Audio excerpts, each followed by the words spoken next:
सियावर रामचंद्र की सियावर रामचंद्र की जय सिया राम। उत्तर प्रदेश की राज्यपाल आनंदीबेन पटेल, राष्ट्रीय स्वयंसेवक संघ के परम पूजनीय सरसंघ चालक डॉक्टर मोहन भागवत जी, उत्तर प्रदेश के मुख्यमंत्री योगी आदित्यनाथ जी, श्री राम जन्मभूमि तीर्थ क्षेत्र ट्रस्ट के अध्यक्ष पूज्य महंत नृत्य गोपाल दास जी, पूज्य संत समाज, यहां पधारे सभी भक्तगण, देश और दुनिया से इस ऐतिहासिक पल के साक्षी बन रहे कोटि कोटि राम भक्त, देवी और सज्जनों, आज अयोध्या नगरी भारत की सांस्कृतिक चेतना के एक और उत्कर्ष बिंदु की साक्षी बन रही है। आज संपूर्ण भारत, संपूर्ण विश्व राममय है।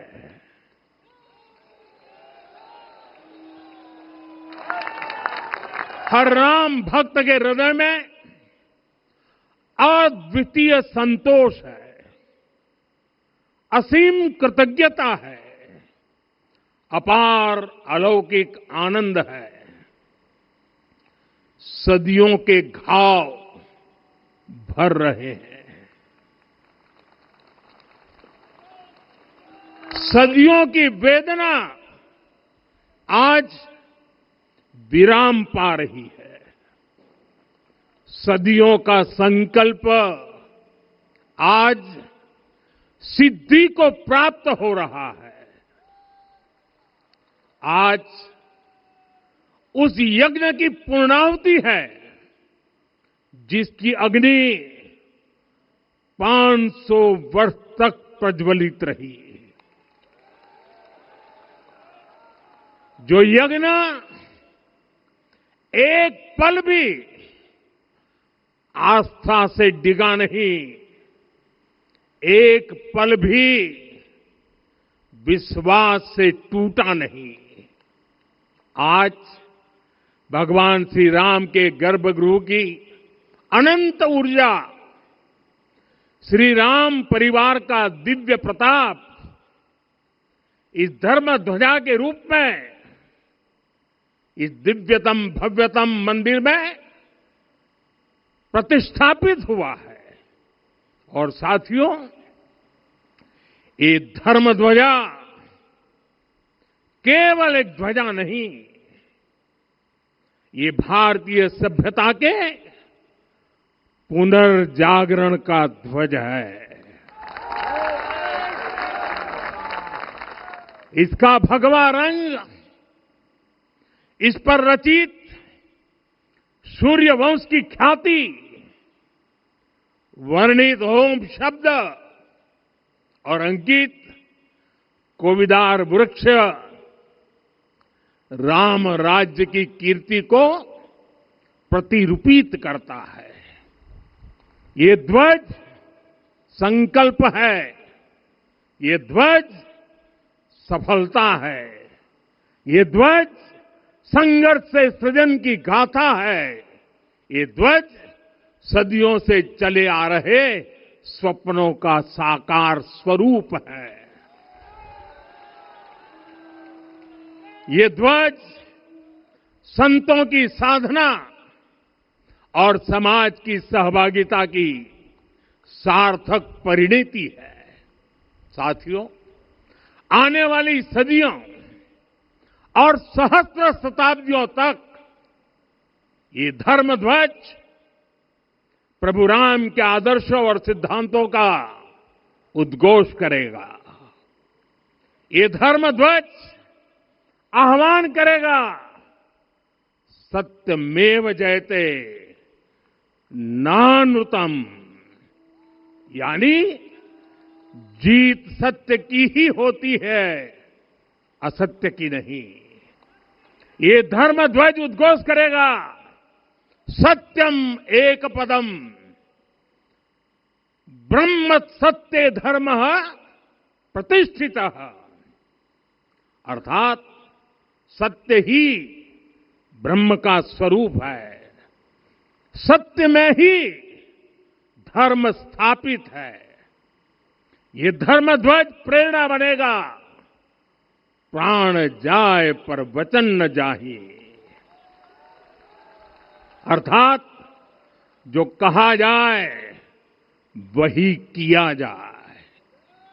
ये धर्म ध्वज संदेश देगा, कर्म प्रधान विश्व रची राखा, अर्थात विश्व में कर्म और कर्तव्य की प्रधानता हो। ये धर्म ध्वज कामना करेगा, बैर न विग्रह आस न त्रासा, सुखमय ताही सदा सब आशा, यानी भेदभाव, पीड़ा, परेशानी से मुक्ति, समाज में शांति और सुख हो। ये धर्म ध्वज हमें संकल्पित करेगा, नहीं दरिद्र कोऊ दुखी न दीना, यानी हम ऐसा समाज बनाएं जहां गरीबी न हो, कोई दुखी या लाचार न हो। साथियों, हमारे ग्रंथों में कहा गया है, आरोपितम ध्वजम दृष्ट्वा, ये अभिनंदनित धार्मिका, ते अपि सर्वे प्रमुच्यते महापातक कोटि भी, यानी जो लोग किसी कारण मंदिर नहीं आ पाते और दूर से मंदिर के ध्वज को प्रणाम कर लेते हैं, उन्हें भी उतना ही पुण्य मिल जाता है। साथियों, ये धर्म ध्वज भी इस मंदिर के ध्येय का प्रतीक है। ये ध्वज दूर से ही रामलला की जन्मभूमि के दर्शन कराएगा और युगों युगों तक प्रभु श्री राम के आदेशों और प्रेरणाओं को मानव मात्र तक पहुंचाएगा। साथियों, मैं संपूर्ण विश्व के करोड़ों राम भक्तों को इस अविस्मरणीय क्षण की, इस अद्वितीय अवसर की हार्दिक शुभकामनाएं देता हूं। मैं आज उन सभी भक्तों को भी प्रणाम करता हूं, हर उस दानवीर का भी आभार व्यक्त करता हूं जिसने राम मंदिर निर्माण के लिए अपना सहयोग दिया। मैं राम मंदिर के निर्माण से जुड़े हर श्रमवीर, हर कारीगर, हर योजनाकार, हर वास्तुकार, सभी का अभिनंदन करता हूं। साथियों, अयोध्या वह भूमि है जहां आदर्श आचरण में बदलते हैं। यही वह नगरी है जहां श्री राम ने अपना जीवन पथ शुरू किया था। इसी अयोध्या ने संसार को बताया कि एक व्यक्ति कैसे समाज की शक्ति से, उसके संस्कारों से पुरुषोत्तम बनता है। जब श्री राम अयोध्या से वनवास को गए तो वे युवराज राम थे, लेकिन जब लौटे तो मर्यादा पुरुषोत्तम बनकर के आए और उनके मर्यादा पुरुषोत्तम बनने में महर्षि वशिष्ठ का ज्ञान, महर्षि विश्वामित्र की दीक्षा, महर्षि अगस्त्य का मार्गदर्शन, निषाद राज की मित्रता, मां शबरी की ममता, भक्त हनुमान का समर्पण, इन सब की अनगिनत ऐसे लोगों की महत्वपूर्ण भूमिका रही है। साथियों, विकसित भारत बनाने के लिए भी समाज की इसी सामूहिक शक्ति की आवश्यकता है। मुझे बहुत खुशी है कि राम मंदिर का दिव्य प्रांगण भारत के सामूहिक सामर्थ्य की भी चेतना स्थली बन रहा है। यहां सप्त मंदिर बने हैं। यहां माता शबरी का मंदिर बना है, जो जनजातीय समाज के प्रेम भाव और आतिथ्य परंपरा की प्रतिमूर्ति है। यहां निषादराज का मंदिर बना है। ये उस मित्रता का साक्षी है जो साधन नहीं, साध्य को, उसकी भावना को पूजती है। यहां एक ही स्थान पर माता अहिल्या है, महर्षि वाल्मीकि है, महर्षि वशिष्ठ है, महर्षि विश्वामित्र है, महर्षि अगस्त्य है और संत तुलसीदास है। रामलला के साथ साथ इन सभी ऋषियों के दर्शन भी यहीं पर होते हैं। यहां जटायु जी और गिलहरी की मूर्तियां भी हैं, जो बड़े संकल्पों की सिद्धि के लिए हर छोटे से छोटे प्रयास के महत्व को दिखाती है। मैं आज हर देशवासी से कहूंगा कि वो जब भी राम मंदिर आए तो सप्त मंदिर के दर्शन भी अवश्य करें। ये मंदिर हमारी आस्था के साथ साथ मित्रता, कर्तव्य और सामाजिक सद्भाव के मूल्यों को भी शक्ति देते हैं। साथियों, हम सब जानते हैं हमारे राम भेद से नहीं, भाव से जुड़ते हैं। उनके लिए व्यक्ति का कुल नहीं, उसकी भक्ति महत्वपूर्ण है। उन्हें वंश नहीं, मूल्य प्रिय है। उन्हें शक्ति नहीं, सहयोग महान लगता है। आज हम भी उसी भावना से आगे बढ़ रहे हैं। पिछले 11 वर्षों में महिला, दलित, पिछड़े, अति पिछड़े, आदिवासी, युवा, हर वर्ग को विकास के केंद्र में रखा गया है। जब देश का हर व्यक्ति, हर वर्ग, हर क्षेत्र सशक्त होगा, तब संकल्प की सिद्धि में सबका प्रयास लगेगा और सबके प्रयास से ही 2047 जब देश आजादी के 100 साल मनाएगा, हमें 2047 तक विकसित भारत का निर्माण करना ही होगा। साथियों, रामलला की प्राण प्रतिष्ठा के ऐतिहासिक अवसर पर मैंने राम से राष्ट्र के संकल्प की चर्चा की थी। मैंने कहा था कि हमें आने वाले 1000 वर्षों के लिए भारत की नींव मजबूत करनी है।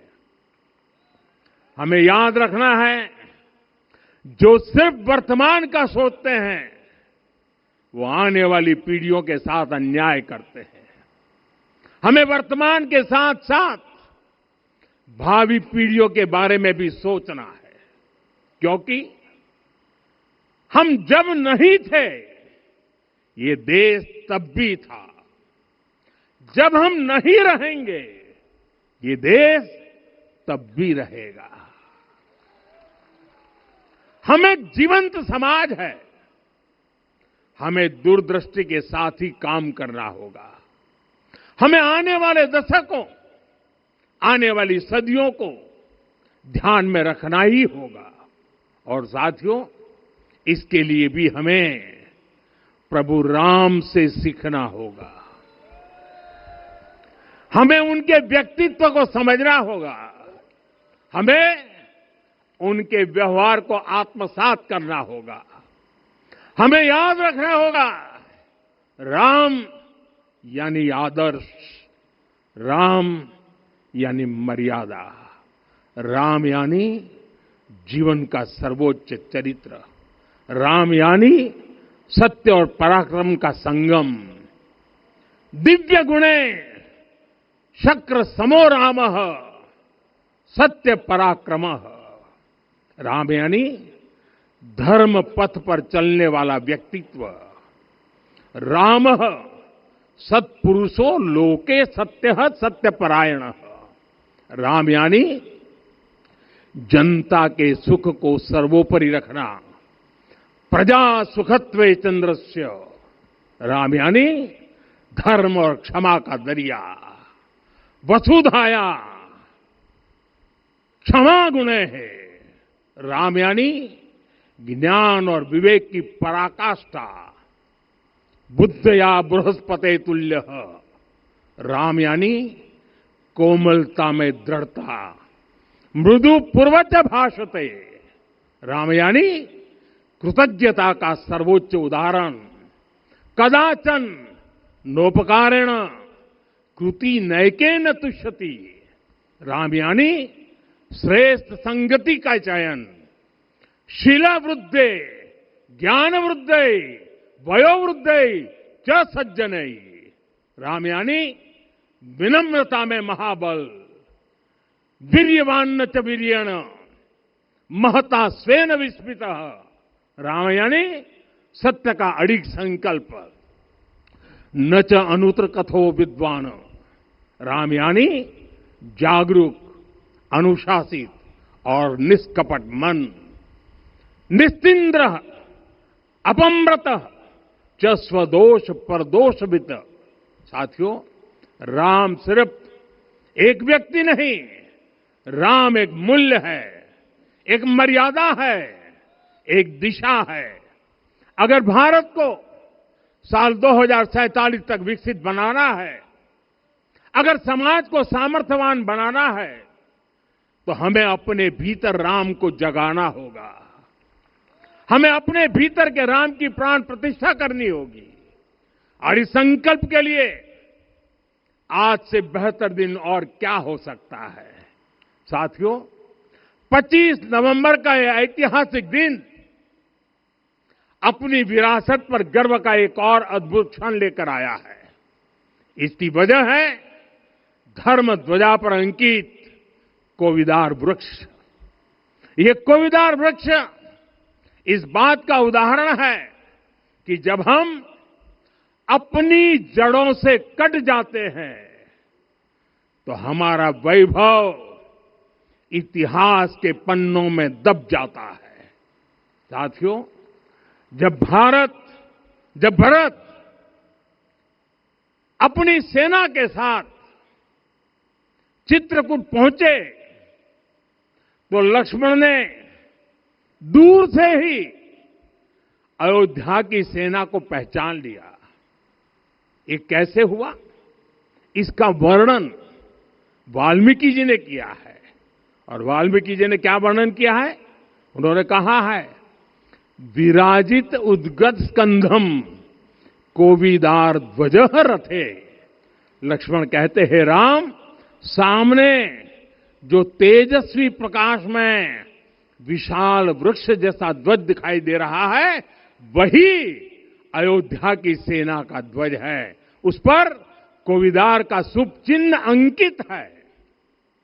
साथियों, आज जब राम मंदिर के प्रांगण में कोविदार फिर से प्रतिष्ठित हो रहा है, यह केवल एक वृक्ष की वापसी नहीं है, यह हमारी स्मृति की वापसी है, हमारी अस्मिता का पुनर्जागरण है, हमारी स्वाभिमानी सभ्यता का पुनः उद्घोष है।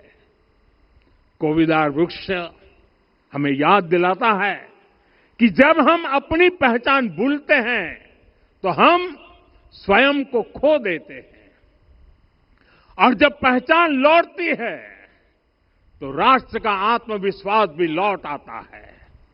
और इसलिए मैं कहता हूं, देश को आगे बढ़ना है तो अपनी विरासत पर गर्व करना होगा। साथियों, अपनी विरासत पर गर्व के साथ साथ एक और बात भी महत्वपूर्ण है, और वो है गुलामी की मानसिकता से पूरी तरह मुक्ति। आज से 190 साल पहले 190 साल पहले साल 1835 में 1835 में मैकाले नाम के एक अंग्रेज ने भारत को अपनी जड़ों से उखाड़ने के बीज बोए थे। मैकाले ने भारत में मानसिक गुलामी की नींव रखी थी। 10 साल बाद यानी 2035 में उस अपवित्र घटना को 200 वर्ष पूरे हो रहे हैं। कुछ दिन पहले ही मैंने एक कार्यक्रम में आग्रह किया था कि हमें आने वाले 10 वर्षों तक उस 10 वर्षों का लक्ष्य लेकर चलना है कि भारत को गुलामी की मानसिकता से मुक्त करके रहेंगे। साथियों, सबसे बड़ा दुर्भाग्य यह है कि मैकाले ने जो कुछ सोचा था उसका प्रभाव कहीं व्यापक हुआ। हमें आजादी मिली, लेकिन हीन भावना से मुक्ति नहीं मिली। हमारे यहां एक विकार आ गया कि विदेश की हर चीज, हर व्यवस्था अच्छी है और जो हमारी अपनी चीजें हैं उनमें खोट ही खोट है। साथियों, गुलामी की यही मानसिकता है जिसने लगातार यह स्थापित किया। हमने विदेशों से लोकतंत्र लिया। कहा गया कि हमारा संविधान भी विदेश से प्रेरित है, जबकि सच ये है कि भारत लोकतंत्र की जननी है, मदर ऑफ डेमोक्रेसी है। लोकतंत्र हमारे डीएनए में है। साथियों, अगर आप तमिलनाडु जाएंगे तो तमिलनाडु के उत्तरी हिस्से में उत्तीर मेरूर गांव है। वहां हजारों वर्ष पहले का एक शिलालेख है। उसमें बताया गया है कि उस कालखंड में भी कैसे लोकतांत्रिक तरीके से शासन व्यवस्था चलती थी, लोग कैसे सरकार चुनते थे। लेकिन हमारे यहां तो मैग्ना कार्टा की प्रशंसा का ही चलन रहा। हमारे यहां भगवान बसवन्ना, उनके अनुभव मंटपा की जानकारी भी सीमित रखी गई।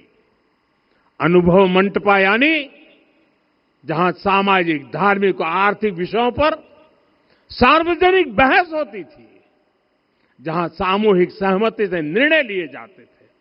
लेकिन गुलामी की मानसिकता के कारण इस भारत की कितनी ही पीढ़ियों को इस जानकारी से भी वंचित रखा गया। साथियों, हमारी व्यवस्था के हर कोने में गुलामी की इस मानसिकता ने डेरा डाला हुआ था। अब याद करिए, भारतीय नौसेना का ध्वज सदियों तक उस ध्वज पर ऐसे प्रतीक बने रहे जिनका हमारी सभ्यता, हमारी शक्ति, हमारी विरासत से कोई संबंध नहीं था। अब हमने नौसेना के ध्वज से गुलामी के हर प्रतीक को हटाया है। हमने छत्रपति शिवाजी महाराज की विरासत को स्थापित किया है। और ये सिर्फ एक डिजाइन में बदलाव नहीं हुआ, ये मानसिकता बदलने का क्षण था। ये वो घोषणा थी कि भारत अब अपनी शक्ति अपने प्रतीकों से परिभाषित करेगा, न कि किसी और की विरासत से। और साथियों, यही परिवर्तन आज अयोध्या में भी दिख रहा है। साथियों, ये गुलामी की मानसिकता ही है जिसने इतने वर्षों तक रामत्व को नकारा है। भगवान राम अपने आप में एक वैल्यू सिस्टम है। ओरछा के राजा राम से लेकर रामेश्वरम के भक्त राम तक और शबरी के प्रभु राम से लेकर मिथिला के पाहुन राम जी तक भारत के हर घर में, हर भारतीय के मन में और भारतवर्ष के हर कण कण में राम है। लेकिन गुलामी की मानसिकता इतनी हावी हो गई कि प्रभु राम को भी काल्पनिक घोषित किया जाने लगा। साथियों, अगर हम ठान ले अगले 10 साल में मानसिक गुलामी से पूरी तरह मुक्ति पा लेंगे और तब जाकर के ऐसी ज्वाला प्रज्वलित होगी, ऐसा आत्मविश्वास बढ़ेगा कि 2047 तक विकसित भारत का सपना पूरा होने से भारत को कोई रोक नहीं पाएगा। आने वाले 1000 वर्ष के लिए भारत की नींव तभी सशक्त होगी जब मैकाले की गुलामी के प्रोजेक्ट को हम अगले 10 साल में पूरी तरह ध्वस्त करके दिखा देंगे। साथियों, अयोध्या धाम में रामलला का मंदिर परिसर भव्य से भव्यतम हो रहा है और साथ ही अयोध्या को संवारने का काम लगातार जारी है। आज अयोध्या फिर से वह नगरी बन रही है जो दुनिया के लिए उदाहरण बनेगी। त्रेता युग की अयोध्या ने मानवता को नीति दी। 21वीं सदी की अयोध्या मानवता को विकास का नया मॉडल दे रही है। तब अयोध्या मर्यादा का केंद्र थी, अब अयोध्या विकसित भारत का मेरुदंड बनकर उभर रही है। साथियों, भविष्य की अयोध्या में पौराणिकता और नूतनता का संगम होगा। सरयू जी की अमृत धारा और विकास की धारा एक साथ बहेगी। यहां आध्यात्म और आर्टिफिशियल इंटेलिजेंस दोनों का तालमेल दिखेगा। राम पथ, भक्ति पथ और जन्मभूमि पथ से नई अयोध्या के दर्शन होते हैं। अयोध्या में भव्य एयरपोर्ट है। अयोध्या में आज शानदार रेलवे स्टेशन है। वंदे भारत और अमृत भारत एक्सप्रेस जैसी ट्रेनें अयोध्या को बाकी देश से जोड़ रही हैं। अयोध्या वासियों को सुविधाएं मिले, उनके जीवन में समृद्धि आए, इसके लिए निरंतर काम चल रहा है। साथियों, जब से प्राण प्रतिष्ठा हुई है तब से लेकर आज तक करीब 45 करोड़ श्रद्धालु यहां दर्शन के लिए आ चुके हैं। ये वो पवित्र भूमि है जहां 45 करोड़ लोगों के चरण रज पड़े हैं और इससे अयोध्या और आसपास के लोगों की आय में आर्थिक परिवर्तन आया है, वृद्धि हुई है। कभी अयोध्या विकास के पैमानों में बहुत पीछे थी, आज अयोध्या नगरी यूपी के अग्रणी शहरों में से एक बन रही है। साथियों, 21वीं सदी का आने वाला समय बहुत महत्वपूर्ण है। आजादी के बाद के 70 साल में भारत विश्व की 11वीं सबसे बड़ी अर्थव्यवस्था बना। 70 साल में 11वीं। लेकिन पिछले 11 साल में ही भारत विश्व की 5वीं सबसे बड़ी अर्थव्यवस्था बन चुका है। और वो दिन दूर नहीं जब भारत विश्व की 3री सबसे बड़ी अर्थव्यवस्था भी बन जाएगा। आने वाला समय नए अवसरों का है, नई संभावनाओं का है और इस अहम कालखंड में भी भगवान राम के विचार ही हमारी प्रेरणा बनेंगे। जब श्री राम के सामने रावण विजय जैसा विशाल लक्ष्य था, तब उन्होंने कहा था, सौरज धीरज ते ही रथ चाका, सत्यशील दृढ़ ध्वज पताका। बल विवेक दम परहित गोरे, क्षमा कृपा समता रजु जोरे। यानी रावण पर विजय पाने के लिए जो रथ चाहिए, शौर्य और धैर्य उसके पहिए हैं, उसकी ध्वजा सत्य और अच्छे आचरण की है। बल, विवेक, संयम और परोपकार इस रथ के घोड़े हैं। लगाम के रूप में क्षमा, दया और समता है, जो रथ को सही दिशा में रखते हैं। साथियों, विकसित भारत की यात्रा को गति देने के लिए ऐसा ही रथ चाहिए, ऐसा रथ जिसके पहिए शौर्य और धैर्य हो, यानी चुनौतियों से टकराने का साहस भी हो और परिणाम आने तक दृढ़ता से डटे रहने का धैर्य भी हो। ऐसा रथ जिसकी ध्वजा सत्य और सर्वोच्च आचरण हो, यानी नीति, नियत और नैतिकता से समझौता कभी न हो। ऐसा रथ जिसके घोड़े बल, विवेक, संयम और परोपकार हो, यानी शक्ति भी हो, बुद्धि भी हो, अनुशासन भी हो और दूसरों के हित का भाव भी हो। ऐसा रथ जिसकी लगाम क्षमा, करुणा और संभाव हो, यानी जहां सफलता का अहंकार नहीं और असफलता में भी दूसरों के प्रति सम्मान बना रहे। और इसलिए मैं आदरपूर्वक कहता हूं, ये पल कंधे से कंधा मिलाने का है, ये पल गति बढ़ाने का है।